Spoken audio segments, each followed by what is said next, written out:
Je propose ici de vous faire une introduction à la programmation orientée objet. C'est une technique de programmation un petit peu différente que ce que nous avons vu jusqu'ici. Au lieu de travailler avec des fonctions, nous allons maintenant travailler avec des classes et des objets. Le but est de rendre notre code plus facile à faire évoluer dans la durée. J'aimerais maintenant vous parler d'une nouvelle façon de programmer qu'on appelle la programmation orientée objet. C'est apparu avec notamment le langage C++, qui a fait une petite révolution dans le domaine de la programmation, et ça nous a fait penser d'une autre façon que simplement avec des variables d'un côté et des fonctions de l'autre. On a créé ce qu'on appelle des objets, qui sont des sortes en fait de super variables qui mélangent des variables à l'intérieur et des fonctions à l'intérieur. On appelle des variables membres et des fonctions membres regroupées elles-mêmes autour de ce qu'on appelle des objets. Alors, on n'est pas obligé de faire de la programmation orientée objet, mais c'est aujourd'hui recommandé pour avoir un code plus facile à faire évoluer. Alors, pourquoi faire de la programmation orientée objet? Eh bien parce que notre code, très rapidement, finit par ressembler à une espèce d'expérience de savant fou. On a des tonnes de lignes de code et on ne sait plus très bien à quoi elles servent. Et quand on finit par lire le code de quelqu'un d'autre, des fois, on est encore plus vite perdu. Donc, quand vous voyez un code pour la première fois qui n'est pas de vous, ça ressemble un peu à ça. Et vous vous demandez, mais qu'est-ce que ça fait? Alors, il y a une variable qui passe par ici, ça appelle une fonction, qui renvoie une autre variable. Bref, ça peut vite devenir très compliqué, surtout sur un gros code. Le principe de la programmation orientée objet, ça va être, en quelque sorte, d'encapsuler tout ça dans une espèce de boîte noire.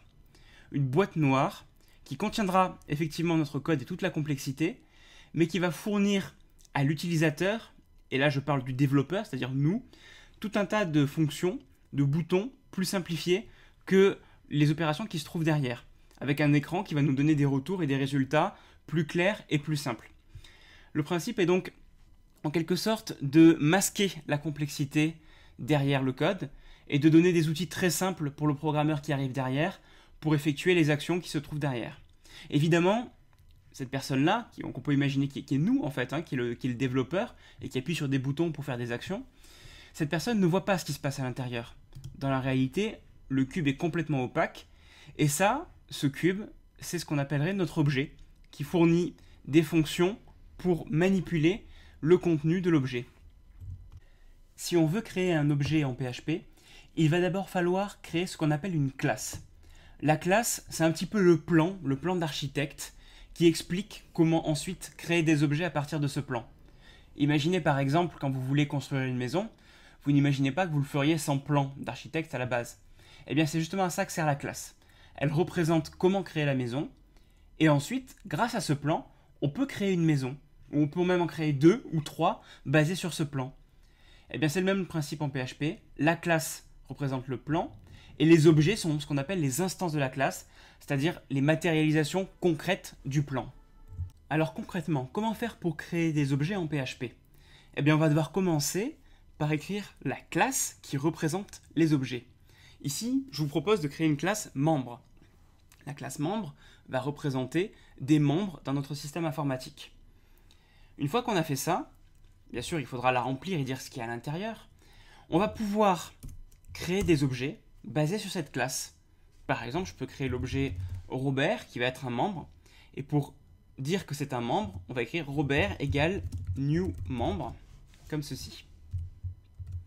Et là, on a non pas une variable, comme on pourrait le croire, mais un objet. Robert représente un objet, et en fait va contenir tout un tas d'informations, comme le pseudo, l'email, le statut du membre, est-ce qu'il est actif, est-ce qu'il est inactif, et il contiendra tout un tas de fonctions aussi qui permettent de modifier le membre au fur et à mesure de son existence. Bien sûr, là j'ai créé un objet, mais je pourrais en créer un deuxième. Par exemple, Gérard, qui va être un deuxième membre, comme ceci. Et là j'ai deux objets, et je peux même les faire interagir entre eux. On va voir comment ça se passe, mais déjà, commençons par organiser un peu mieux notre code. En général, on ne va pas mélanger la définition de la classe, qui est le plan, de l'instanciation des objets, qui est l'utilisation concrète des membres ici. Pour mieux organiser notre code, on va créer un nouveau fichier et on va y placer notre classe membre, comme ceci. On va appeler ce fichier membre.classe.php. On n'est pas obligé de l'appeler .classe.php, mais c'est une convention qu'ont tendance à utiliser les développeurs. Donc, on l'appelle membre.classe.php. Ce fichier ne fait rien de particulier, il va juste définir le membre. Et celui-ci, c'est celui qu'on va vraiment utiliser, sur lequel on va vraiment aller avec notre navigateur, et qui va exploiter la classe membre. Donc là, je la supprime, et à la place, je vais l'inclure, comme ceci. Voilà. Comme ça, le contenu de membre.classe.php sera mis ici, et la classe sera définie. Mais au moins, je la sépare, et comme ça, c'est plus facile à manipuler. Et je vais même aller un peu plus loin, je vais utiliser la fonction includeOnce, qui oblige la classe à être incluse une seule fois. Comme ça, la classe, on est sûr qu'elle sera définie qu'une seule fois dans tout notre programme. Et ça, c'est utile parce que si on la définit 2 fois, ça fait planter le programme. Donc maintenant qu'on a fait ça et qu'on a un peu séparé notre classe de l'objet, on va pouvoir travailler un petit peu sur ce membre. Parce que pour l'instant, il est vide. Alors allons-y. On va définir les variables membres qu'il contient. Parce que je vous rappelle qu'une classe contient des variables membres et des fonctions membres. On mélange des variables et des fonctions. Alors, un membre, qu'est-ce qu'il peut avoir? Il peut avoir un pseudo, par exemple. Alors, je vais créer une variable membre pseudo. On va dire aussi qu'il peut contenir un email. Et puis, on va définir aussi qu'il peut avoir un statut actif ou inactif. S'il est inactif, il sera banni, donc il ne pourra plus se connecter à notre site, par exemple. Voilà. On pourrait rajouter beaucoup de variables membres comme ça, mais déjà, on va se contenter de ces 3-là, et puis je vous laisserai compléter la classe si ça vous amuse. Mais déjà, en partant là-dessus. Alors, vous voyez, j'ai mis le mot-clé private devant, qui signifie privé. Ça signifie que la variable $pseudo, $email, $actif n'est pas accessible depuis l'extérieur de la classe. C'est-à-dire que dans le fichier po.php, on ne pourra pas directement lire et modifier le pseudo et l'email. En fait, ça va nous forcer à passer par des fonctions membres, qui vont représenter l'accès aux variables membres. Je m'explique. On va faire une fonction membre, getPseudo, par exemple, qui va avoir pour mission de renvoyer le pseudonyme du membre. Pour faire ça, on va retourner le pseudo qui est contenu dans la classe. Alors on utilise tout un tas de nouveaux symboles. Ici, $this représente la classe, et plus particulièrement l'instance de l'objet qui est en train de l'utiliser. Et on récupère le pseudo qui est ici. Donc on renvoie le pseudo en passant par une fonction.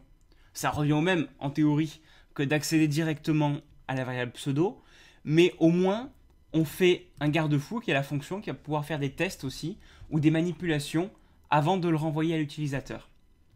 Et puis si on veut modifier le pseudo, on pourrait aussi faire une fonction, ah oui j'ai oublié le mot-clé function, qui est très important, c'est une fonction, setPseudo, comme ceci, qui elle va modifier le pseudo en fonction du pseudo qu'on lui envoie. Donc là, elle va recevoir un pseudo, et elle va faire en sorte que le pseudo qui est contenu dans l'objet contiendra le pseudo qu'on envoie à la fonction. Le $pseudo qui est ici sera mis dans thisPseudo, c'est-à-dire dans la variable membre pseudo. Voilà. À partir de là, on a notre objet, on a créé notre membre, et on peut lui définir un pseudo. Par exemple, Robert.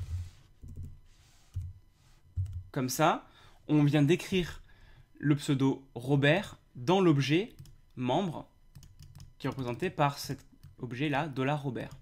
Et ensuite, si je veux l'afficher, je peux très bien faire echo $Robert getPseudo, comme ceci. Alors, on peut déjà voir ce que ça donne.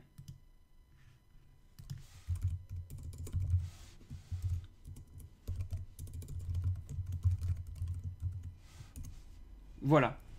Tout ça pour ça, en fait, on affiche au final Robert, mais on est passé par la création d'un objet, qui est une instance de la classe, pour écrire le pseudo et pour le récupérer ensuite. Les fonctions que nous avons créées ici, getPseudo, setPseudo, sont appelées accesseurs pour get et mutateur pour set. Elles nous permettent d'accéder au pseudo, ici à la variable pseudo, et de la modifier. Alors c'est assez courant de voir des classes avec des accesseurs et des mutateurs comme ça. Mais on peut créer tout un tas d'autres fonctions qui modifient plus logiquement et plus profondément encore l'objet. Par exemple, on pourrait dire que le développeur a besoin de bannir un membre. Et pour ça, on va lui offrir une fonction bannir. C'est tout simple, la fonction bannir va dire que le membre n'est plus actif. Donc on va dire this actif égale false. Et si on veut le débannir, on va créer une fonction débannir qui va le rendre actif. Comme ceci. Voilà. Évidemment, ce que je fais est encore très théorique, hein. Le membre n'est pas réellement banni. Il faudrait faire tout un tas d'opérations pour faire un if sur l'affichage de la page pour vérifier s'il est banni ou pas, et le bannir ou le débannir en fonction de ça. Mais la classe va représenter et masquer à l'utilisateur toutes les fonctionnalités pour manipuler les membres. Comme ça, on peut appeler la fonction bannir ou la fonction débannir directement sur l'objet. Quand on l'utilise, comme ici, par exemple, je peux faire $Robert bannir, et à partir de là, Robert est banni. Et si je veux débannir Robert, eh bien, j'appelle la fonction débannir, et à partir d'ici, il est débanni. Du coup, ça rend nos codes beaucoup plus lisibles, puisqu'on voit qu'on crée un membre, qu'on lui définit son pseudo, qu'à un moment donné on le bannit, qu'à un autre moment donné on le débannit. C'est une autre façon de programmer, très clairement, mais ça nous permet de rendre le code beaucoup plus facile à lire et ensuite à maintenir, parce que toute la logique, tous les calculs, est-ce qu'il est banni, est-ce qu'il est autorisé à accéder au site, tout ça va se faire là-dedans, dans les fonctions membres de la classe. Il faut savoir qu'il existe un certain nombre de fonctions spéciales qui nous permettent de manipuler plus finement notre objet. L'une d'elles que j'aimerais au moins vous montrer s'appelle le constructeur. C'est une fonction qui a un nom très précis,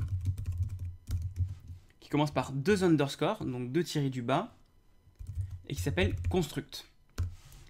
Et cette fonction, c'est une fonction qui est automatiquement appelée quand on crée un nouvel objet. Par exemple, on pourrait créer un constructeur qui prend en paramètre le pseudo